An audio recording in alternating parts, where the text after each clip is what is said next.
Nandito na talaga ako sa unit. Legit yung unit, nakita na natin. So ito yung ano niya. Ito yung Toyota Hilux V.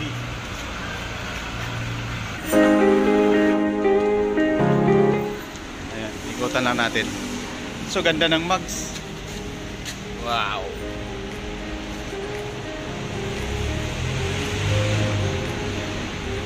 Ito yung ano niya sa loob. So mamaya tingnan natin dyan.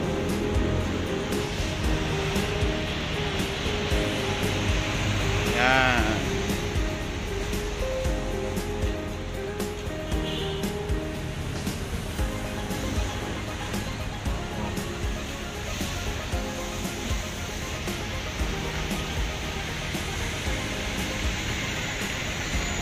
Yan. Jump shotan na natin to.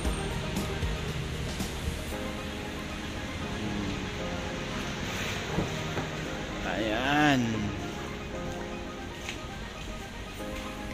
So ano siya? Lahat naka power window. Power window, tapos ano siya? May seat cover. Pindutan ng ano, kahit ang susi mo nakalagay lang sa bulsa mo, dito mo na pindutin para unlock. Pwede mo rin siya dito pindutin pagka i-lock mo na siya. Wow, ayos. Oh. Power window lahat. Power window. Ito sa window para hindi bumaba. Ito yung sa mirror, pag i-adjust mo yung right, yan, ganun lang. Tulak.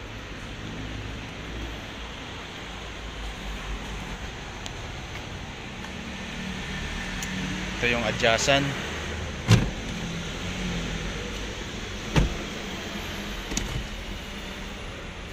Tapos ito naman yung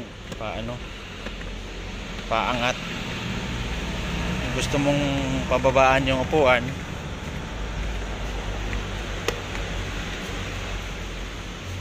tapos manual transmission, naka eco and power mode, tapos meron siyang cigarette lighter, dalawa.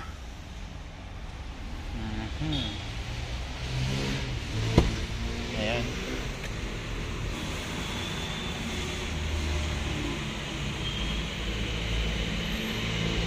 Tapos ito yung monitor niya.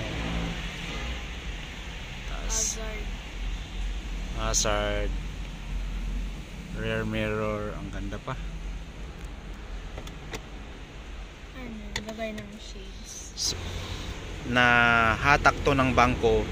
Tapos yung may-ari nitong car dealer dito, binayaran niya sa bangko para wala nang problema, tapos binibenta nila yung mga sasakyan.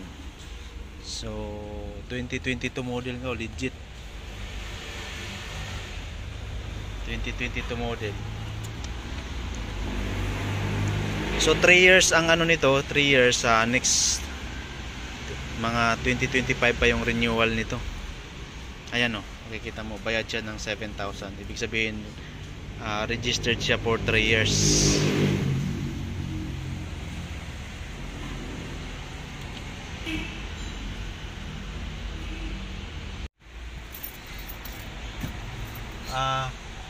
Keyless na. So kailangan muna natin siyang neutral. Andarin lang natin neutral. Sige. Diba?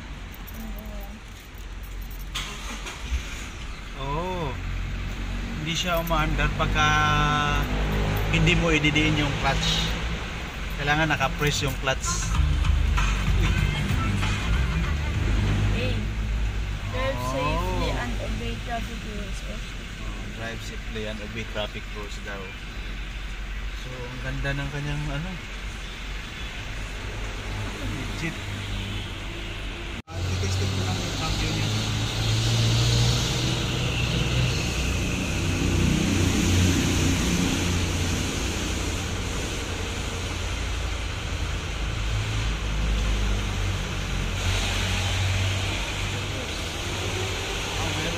ano, camera. Ayan. Pag ano, Primera. Sus, grabe ang lambot. Ang lambot. Wala na. Kunin na. Ganda. Okay na. On-off dun to sa Manobela. No, ang ganda ng cambio, oh. Lambot. Primera, Segunda, Tercera, Cuarta, Quinta, Sixta. Grabe. Kung may pera ko, kukunin ko na to. Odometer.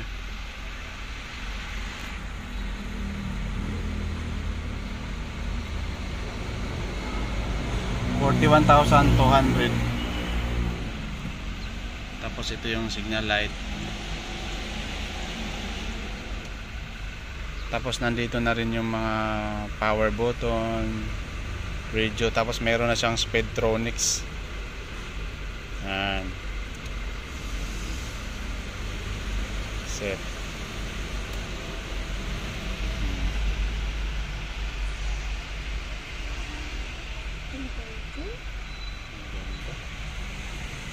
Manual. Pero okay na to. Nakaano na pala yung ano nito. Napaayos na, pinalagyan ng ano. Anong tawag nito? Anong tawag nito? Ano to eh? Ay, ano to? Pinagawa na niya. Hindi na kailangan niya. Oh, ito yung pantukod niya pero Pinagawa na muna may-ari. Ang modelo na to. oo, sir.